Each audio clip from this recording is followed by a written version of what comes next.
the best of Money Matters. Market View on Money FM 89.3. You're listening to Money FM 89.3, and it's now time for Market View, where we take a look at how the Singapore stock market closed for the day, the biggest movers, sectors and companies to watch to help you better position your portfolios. I'm Nadiah Koh. The STI started the day in positive territory at 4,315 points, buoyed by overnight gains on Wall Street after the Federal Reserve signaled a shift toward a more accommodative rate policy, boosting investor confidence and fueling optimism for stronger economic growth. But the STI wasn't able to hold on that positive momentum and closed down lower at 0.2% at 4,302 points. Across the region, Asian markets swung at the end of the strong week for investors following the US interest rate cut, with attention now turning to a call between Donald Trump and Xi Jinping. In focus, we have Japan's Nikkei paring gains to fall 0.59%, after the Bank of Japan kept its policy rate steady at 0.5%. Meanwhile, Taiwan is on track to exceed South Korea's GDP per capita, a key measure of living standards, already in 2025, a year earlier than predicted by the International Monetary Fund in April. So to unpack all of these developments, with me is Benjamin Goh, Head of Research and Investor Education at SIAS. Hi, Benjamin. Welcome to the show. Hi, Nadiah. Hi, thank you for joining us today. So, all right, Benjamin, how did the STI fare this week? What moved markets? Well, the SIA index has been in a profit-taking streak this whole week, so today was no different. OCBC, UOB closed down between 0.5 and 0.6% today. DBS dropped 1.48%. That's fairly large, but again, is the biggest bank in Singapore. All three banks dropped, were largely driven by the knee-jerk reaction to the US Fed 25 basis point interest rate cut, since lower interest rates tend to negatively impact a bank's net interest margin, all things being equal. If you look at the overnight economic data coming out of the US, it was a little bit mixed. So the US initial jobless claims for this week fell the most in the last 4 years, apparently. This is really a stark reversal from last week's surge, not really aligned with the latest US payrolls reading. But I think regardless, the growing view is that the economic slowdown in the US is finally here. Right. So any big movers today that caught your eye? Are there any companies or sectors that reacted heavily after the US Fed's first rate cut? Well, the companies that tend to benefit from a rate cut are those with high fixed assets, large infrastructure costs. So you've got Young Shipbuilding as well as Seatrium up 3.1% and 0.85% respectively. So no surprises there. And then you have got a similar story for Singtel, Hong Kong Land and ST Engineering. I think the mind-boggling news today was a big surprise was that for AEM Holdings, it was up a staggering 17.8% today. No fundamental news coming out, so it was largely driven by momentum, technical trading signals bouncing off a key support level. So that was the most interesting thing that happened today. All right, Benjamin, speaking of the US Fed's interest rate cut, how does this set the stage for Asia's next easing wave? Can Asian central banks find more room to ease policy now? Well, I think the Asian economies will probably ease as well, just so that the currencies do not appreciate too much against a weaker US dollar vis-a-vis. But you see, every economy is really grappling with varying degrees of elevated inflation. So if you have got monetary easing, it tends to weaken domestic currencies. So if you take Singapore, for example, we're heavily dependent on imports.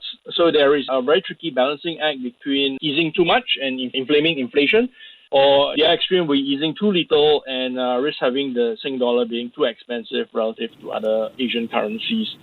But, having said all that, I think it's having a more flexible monetary policy is very helpful because we are certainly moving into a slower phase of the economic cycle. Right. But it looks like the Bank of Japan has kept its interest rate steady today, a widely expected decision. How much of this is being weighted by U.S. tariff concerns? Certainly a big factor with U.S. tariffs. The Bank of Japan is, I think, caught between a rock and a hard place. So on one hand, lower interest rates will help Japan's economic growth. But on the other hand, Japan is still grappling with higher than expected inflation, again headlined by stubbornly high food prices, especially rice, and again a tight job market. So economists actually do expect another 25 basis point interest rate hike by the end of this year or at least early next year. And this is again aligned with the Bank of Japan Japan, they have again reiterated that they will keep hiking interest rates basically to keep inflation at bay. But today's decision to keep the rate steady, I think that is a tacit indication that the Bank of Japan is also concerned about the impact of U.S. tariffs on Japanese exports to the U.S. I see. Let's move on to some other key headlines in Japan. Japan's Nikkei rose 1.19% to another fresh record high for a second consecutive day prior to interest rate decisions by the BOJ. But it looks like the benchmark pad gains to fall 0.59% after the BOJ kept its policy rate steady at 0.5%.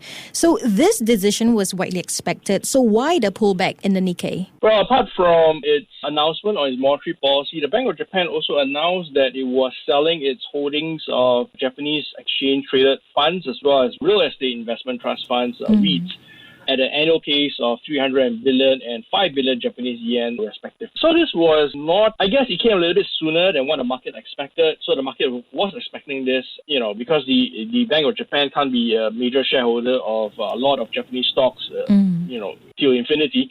But the thing is that, the market did expect them to do this later rather than sooner. So that kind of caught everybody by surprise. Again, it does not suggest any kind of structural issue with Japanese stocks, but certainly it dampened investor sentiment for Japanese equity. Right. And how have other regional benchmarks reacted to the BOJ's decision? I think the regional markets were more or less driven by news flow and economic data coming out of the US rather than Japan's monetary policy. So Japan, like Australia, is typically viewed as a separate market unto itself. So there wasn't much of a knee-jerk reaction to the BOJ's decision.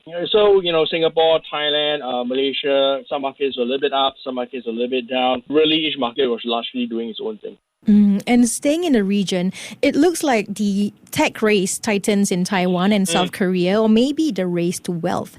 Taiwan is set to surpass South Korea in terms of wealth for the first time in over 2 decades, made possible by the ascent of Taiwan Semiconductor Manufacturing Company.